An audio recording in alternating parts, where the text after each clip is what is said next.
CDP class 43। The following three aspects of intelligence are dealt by Sternberg's triarchic theory except। Sternberg की triarchic theory पे 2-3 बार question आया है, ज्यादातर नहीं आता है बट पूछा जा सकता है क्योंकि 2-3 बार आया हुआ है सीटेट में। तो स्टर्नबर्ग की ट्रायर्किक थ्योरी मतलब 3 बुद्धि की बात की है स्टर्नबर्ग ने, उनमें से कौन सा एक प्रकार नहीं है, स्टर्नबर्ग की बुद्धि का प्रकार कौन सा एक नहीं है। ठीक है बात, बताइए एक बार, आंसर कीजिए। तो आंसर इसका क्या होगा, सोशल, बी ऑप्शन। उन्होंने कॉम्पोनेंशियल की बात की है, एक्सपीरियंशियल की बात की है जिसे क्रिएटिव कहा है, दूसरा नाम इसका क्रिएटिव है। कॉन्टेक्चुअल का दूसरा नाम प्रैक्टिकल इंटेलिजेंस है और कॉम्पोनेंशियल का दूसरा नाम एनालिटिकल इंटेलिजेंस है। तो इनके 2-2 नाम है, इसलिए भी कंफ्यूजन हो जाती है। मैंने आपको ये PCA से याद कराया हुआ है, याद हो तो आपको। PCA मतलब प्रैक्टिकल, क्रिएटिव और एनालिटिकल। प्रैक्टिकल को हम कॉन्टेक्चुअल भी कहते हैं, क्रिएटिव को हम एक्सपीरियंशियल भी कहते हैं, एनालिटिकल को हम कॉम्पोनेंशियल भी कहते हैं। सोशल की बात स्टर्नबर्ग की ट्रायर्किक थ्योरी में नहीं हुई। ट्रायर्किक मतलब त्रिबुद्धि सिद्धांत, यानी 3 प्रकार हैं बुद्धि के स्टर्नबर्ग के अकॉर्डिंग, जिसमें से प्रैक्टिकल जिसको कॉन्टेक्चुअल भी कहेंगे, क्रिएटिव जिसको एक्सपीरियंशियल भी कहेंगे, एनालिटिकल जिसको कॉम्पोनेंशियल भी कहेंगे। इस पे एक अलग से वीडियो बनाया हुआ है, अगर आप देखना चाहें ये थ्योरी तो देख लीजिएगा। नेक्स्ट क्वेश्चन है आपके सामने, Harvard Gardner's theory of multiple intelligences emphasises, यानी हार्वर्ड गार्डनर का बहुबुद्धि जो सिद्धांत है MI का, मल्टीपल इंटेलिजेंस, इनकी बुक भी है frames of mind. Frames of mind में इन्होंने ये मल्टीपल इंटेलिजेंस की बात की है। तो बहुबुद्धि के बारे में हार्वर्ड गार्डनर क्या कहते हैं ये बताइए एक बार फटाफट से।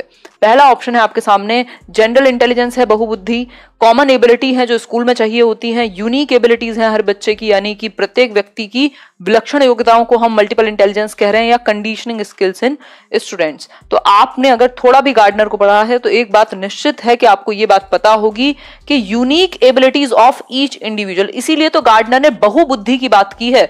गार्डनर ने कहा कोई एक चीज बुद्धि नहीं है, मल्टीपल आयाम हो सकते हैं बुद्धि के, बहुबुद्धि हो सकती है, अलग अलग क्षेत्र में अलग अलग बुद्धि काम कर सकती है। किसी को म्यूजिक में इंटरेस्ट होगा तो उसके अंदर म्यूजिकल इंटेलिजेंस पाई जाएगी, किसी को स्पोर्ट्स में इंटरेस्ट है तो उसके अंदर काइनेस्थेटिक पाई जाएगी, बॉडीली काइनेस्थेटिक, किसी को बोलने में यानी भाषा पे पकड़ है तो लिंग्विस्टिक वर्बल हो जाएगा, किसी को लॉजिक मैथमेटिक्स में है तो लॉजिको मैथमेटिकल हो जाएगा, किसी को विजुअल स्पेशियल है यानी कि इंटीरियर डेकोरेटर और कार्टोग्राफर और आपका ये जो होते हैं क्या कहेंगे आर्किटेक्ट्स, तो वो विजुअल स्पेशल हो जाएगा। तो इस तरीके से उन्होंने 8 प्रकार की बात की है और कहा है कि हम बच्चों को अनेक तरीके से पढ़ा सकते हैं, कोई सिर्फ एक फिक्स्ड तरीका नहीं है। तो बच्चे की नीड के अकॉर्डिंग हम चीजें करें, बच्चे के इंटरेस्ट के अकॉर्डिंग जो बुद्धि उसमें हमें ज्यादा लगे उस पर हम काम करें। द साउंड्स TH, PH और CH, थ, फ और च, थ, फ और च जो हैं इनको क्या कहोगे, इन साउंड्स को, इन ध्वनियों को बताइए एक बार। पहला ऑप्शन है आपके सामने, मॉर्फीम्स कहोगे, ग्राफीम्स कहोगे, लेक्सीम्स कहोगे या फोनीम्स कहोगे, बताइए एक बार, आंसर कीजिए। कौन है जो हेयर कट की बात कर रहा है, कौन सा है मुझे भी कराना है, नहीं बताया जाएगा दीपिका, एक दिन बता दिया है, अब जाके वाली वीडियो ढूंढो, उस पर व्यूज बढ़ाओ कुछ, तब जाकर के हम आपको बताएंगे। यार मजाक कर रही हूँ, लेजर और स्टेप करके कुछ कुछ था, मेरे को 2 ही नाम पता है, मैं दोनों करा देती हूँ एक साथ, साल भर में, 1.5 साल में। आंसर होगा फोनीम्स, आंसर होगा फोनीम्स, जिनको ध्वनिम या स्वनिम कहते हैं basically. Smallest unit of sound, यानी कि ध्वनि की सबसे छोटी इकाई, स्मॉलेस्ट यूनिट ऑफ साउंड, ठीक है बात, यानी ध्वनि की सबसे छोटी इकाई को हम फोनीम कहेंगे। फोन का मतलब ये साउंड से रिलेटेड, इससे ज्यादा आप और तोड़ेंगे तो कोई ध्वनि नहीं बचेगी, ठीक। तो ये एक बेसिक सी बात है जो हमें पता होनी चाहिए। यहां पर सिमेंटिक्स और सिंटैक्टिकल इंटेलिजेंस कॉन्सेप्ट्स को हमने कल पढ़ा था। नेक्स्ट है, in order to avoid gender stereotyping in class a teacher should, gender stereotyping से बचा जाए, यानी लड़के और लड़कियों पे अलग अलग से टिप्पणियां या फिर रूढ़िबद्धता करने से बचा जाए, इसके लिए क्या काम सही होगा, बताइए एक बार, आंसर कीजिए। फोर्थ का डी मतलब encounter boys to take risk and be bold. अरे यार क्या बात करते हो, अवॉइड करने की बात की जा रही है कि अवॉइड कैसे करें, रूढ़िबद्धता से बचें कैसे, इक्वालिटी की तरफ कैसे आए।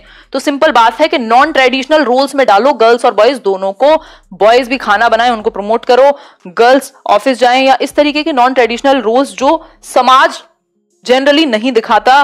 गर्ल्स भी जो है वो कैब ड्राइवर हो सकती हैं, पायलट्स हो सकती हैं, इस तरीके से नॉन ट्रेडिशनल, जो ट्रेडिशन से हटके हैं, क्योंकि जो ट्रेडिशंस को आप फॉलो कर रहे हो उन्हीं से रूढ़िबद्धता आ रही है, जो चीज चली आ रही है उसी को आपने मान लिया और फिर उसको अंतर का आधार बना लिया। तो इसलिए आंसर इसका ए ऑप्शन सिंपल, सरल, सुगम आंसर बनेगा। ठीक हो गई होगी बात यहां तक की। In order to avoid gender stereotype की तो बात कर ली हमने, नेक्स्ट पे जाएंगे।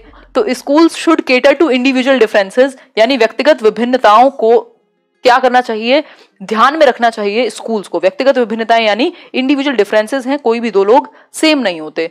ठीक है बात, तो इस बात को अगर ध्यान में रखा जाए तो ऑप्शन देखो कौन सा बेस्ट होगा। Narrow the gap between individual students, even out abilities and performance of students, understand why students are able or unable to learn। Simple सी बात है, यदि आप इंडिविजुअल डिफरेंसेस जान लोगे, यह समझ जाओगे कि भाई शिक्षार्थियों में सीखने की योग्यता क्यों है और क्यों नहीं है, कोई बच्चा कोई चीज को जल्दी क्यों सीख पा रहा है, किसी को दिक्कत हो रही है, इसका सिंपल सा मतलब है आप जान पाओगे कि बच्चों के सीखने के या ना सीखने के कारण क्या है। तो इसीलिए हम इंडिविजुअल डिफरेंसेस पे फोकस कर रहे हैं कि सभी बच्चे एक जैसे नहीं हो सकते और हम उनसे सेम चीज एक्सपेक्ट भी नहीं कर सकते। अच्छा ठीक है केदारमल जी। नेक्स्ट है, what kind of support can a school provide to address the individual differences in students. मतलब एक स्कूल है जो सपोर्ट प्रोवाइड कराना चाहता है बच्चों के इंडिविजुअल डिफरेंसेस को केटर करते हुए, कि जो इंडिविजुअल डिफरेंसेस हैं उनका ध्यान रखा जा सके, सभी बच्चों के लिए, सभी बच्चों की नीड के लिए कुछ कुछ किया जा सके। अब इसके लिए स्कूल क्या करे ये बता दो, दीजिए जवाब, क्या करे स्कूल, कहां जाए। पहला ऑप्शन है follow a child centred curriculum, दूसरा है रिमूव कर देना चाहिए इंडिविजुअल डिफरेंसेस को। रिमूव करेंगे तो रोबोट बन जाएंगे सब, फिर हम में सब में अंतर कैसे पाया जाएगा, आवाज से लेकर के और हमारी हरकतों तक। Refer slow learners to special schools, ये भी बात गलत होगी क्योंकि हम इंक्लूसिव एजुकेशन की बात करते हैं, एक ही स्कूल के अंदर सभी तरह के बच्चों को हम पढ़ाने की बात करते हैं। Follow same level of curriculum, सभी के लिए सेम लेवल नहीं, डिफरेंशिएटेड इंस्ट्रक्शन की बात करते हैं अलग अलग नीड के अकॉर्डिंग। तो आंसर होगा चाइल्ड सेंटर्ड करिकुलम हम फॉलो करेंगे और बच्चों को मल्टीपल अपॉर्चुनिटीज देंगे, सीखने के विविध अवसर देंगे ताकि वो अपने इंटरेस्ट, अपनी रुचि, अपनी एबिलिटीज, एप्टीट्यूड, एटीट्यूड के अनुसार सीख पाए। बात तो ठीक है यहां तक की, मेरे ख्याल में कोई दिक्कत आपको नहीं होनी चाहिए। ये बिल्कुल ही, बहुत सारे लोगों को तो ये क्वेश्चंस लड्डू लग रहे होंगे क्योंकि अगर आपने मेरी थियरीज की वीडियो देखी है तो ये आप आसानी से सॉल्व कर पाओगे। Continuous and comprehensive evaluation emphasises, जो सीसीई है वो किस चीज पर एम्फेसाइज करेगा, किस चीज पर बल देगा, किस चीज पर जोर देगा। पहला ऑप्शन है continuous testing on a comprehensive scale to ensure learning, यानी आप सीखने को सुनिश्चित करने के लिए व्यापक स्केल पर निरंतर परीक्षण करते रहो। How learning can be observed, recorded and improved upon, कैसे आप अधिगम को क्या कर सकते हो, ऑब्जर्व कर सकते हो, रिकॉर्ड कर सकते हो और इंप्रूव कर सकते हो, ये देखोगे। या फिर fine tuning of tests with the teaching, या redundancy of the board examination, यानी बोर्ड परीक्षाओं की अनावश्यकता पर, रिडंडेंट है यानी जरूरत नहीं है इनकी। आंसर कीजिए। तो कॉन्टिन्यूअस एंड कॉम्प्रिहेंसिव इवैल्यूएशन की यदि बात करें तो यहां बात होती है कि कैसे लर्निंग को ऑब्जर्व किया जाए, कॉन्टिन्यूअस बेसिस पे अवलोकन किया जाए, देखा जाए बच्चे कैसे सीख रहे हैं, कहां उनकी स्ट्रेंथ है, कहां वीकनेस है, रिकॉर्ड किया जाए इस बात को और आगे इंप्रूवमेंट के लिए कदम बढ़ाया जाए। ये बात करेगा सीसीई, मतलब सतत एवं व्यापक मूल्यांकन, जिसमें सतत का मतलब है लगातार चलने वाला और व्यापक का मतलब है होलिस्टिकली, सर्वांगीण रूप से जो आपका आकलन करे बच्चे के करिकुलर एरियाज को भी और को करिकुलर एरियाज को भी, शैक्षिक पक्ष भी और सह शैक्षिक पक्ष भी, यानी पेन पेपर टेस्ट भी और उसकी बाकी की इंटरेस्ट एबिलिटीज या जो भी अदर फील्ड्स में वो कर सकता है उनको भी आप जांचने का प्रयास करें, आगे बढ़ाने का प्रयास करेंगे। आगे बढ़ेंगे नेक्स्ट क्वेश्चन पर। स्कूल बेस्ड असेसमेंट यानी SBA, स्कूल बेस्ड असेसमेंट क्या है, ये सीसी के साथ जोड़ा जा सकता है। स्कूल बेस्ड असेसमेंट यानी विद्यालय आधारित आकलन। विद्यालय आधारित आकलन का मतलब है कि भाई बाहर जाकर के बच्चे किसी और स्कूल में किसी और जगह पर पेपर या प्रैक्टिकल नहीं देंगे, अपने स्कूल में ही उनका आकलन हो जाएगा। ये बात किस चीज से जुड़ी हुई है, इससे अकाउंटेबिलिटी खत्म हो जाती है बोर्ड ऑफ एजुकेशन की। ये रुकावट का काम करता है यूनिवर्सल नेशनल स्टैंडर्ड्स को अचीव करने में, या फिर helps all students learn more through diagnosis, यानी बच्चों को जांच करके पता लगा करके कहां समस्या है सीखने में मदद करेगा, या फिर make students and teachers non serious and casual. Simple सी बात है, जब विद्यालय में आकलन होगा, SBA एक सिस्टम है इसीलिए लाया गया है कि बेहतर बेहतरी के लिए काम में लाया जा सके, बच्चों का कुछ भला हो सके। इसका मतलब है बच्चों को मदद करेगा बेहतर सीखने में। डायग्नोसिस के थ्रू जो स्कूल के टीचर्स हैं वो बेहतर जानते हैं बच्चों को, क्योंकि साल भर से देख रहे हैं उनको, तो वो डायग्नोस करेंगे, प्रॉब्लम का पता लगाएंगे, बाद में रेमेडियल टीचिंग देंगे। तो इस तरीके से SBA जो है स्कूल बेस्ड असेसमेंट वो बेहतर चीज हुई। ये सब जो काम है ये परिचित होंगे शिक्षक, मतलब वहां पर स्कूल में ऑलरेडी बच्चे देख रहे हैं साल भर से, ऐसा नहीं है कोई बाहर का एग्जामिनर आया और बच्चा डर गया। तो इसलिए भी SBA school based examination assessment अच्छा है कि फैमिलियर एनवायरनमेंट में होता है, परिचित माहौल में होता है। अच्छा क्वेश्चन है, बहुत सारे लोग गलत करेंगे। Readiness for learning, readiness for learning refers to, यानी सीखने की तत्परता किस चीज पर निर्भर करती है या किस चीज की ओर संकेत करती है। सीखने की तत्परता किस चीज की ओर संकेत करती है, बताइए एक बार। General ability level of students, शिक्षार्थियों का सामान्य योग्यता स्तर, या फिर present cognitive level of students in the learning continuum, यानी जो सीखने के सात्यात्मक में शिक्षार्थियों का वर्तमान संज्ञानात्मक स्तर, या फिर C option satisfying nature of the act of learning, यानी जो सीखने का एक्ट है उसमें उससे एक सेटिस्फेक्शन ड्रॉ हो, या फिर थॉर्नडाइक्स लॉ ऑफ रेडीनेस। तो सब ने मिक्स्ड आंसर दिया है अपने अपने अनुसार।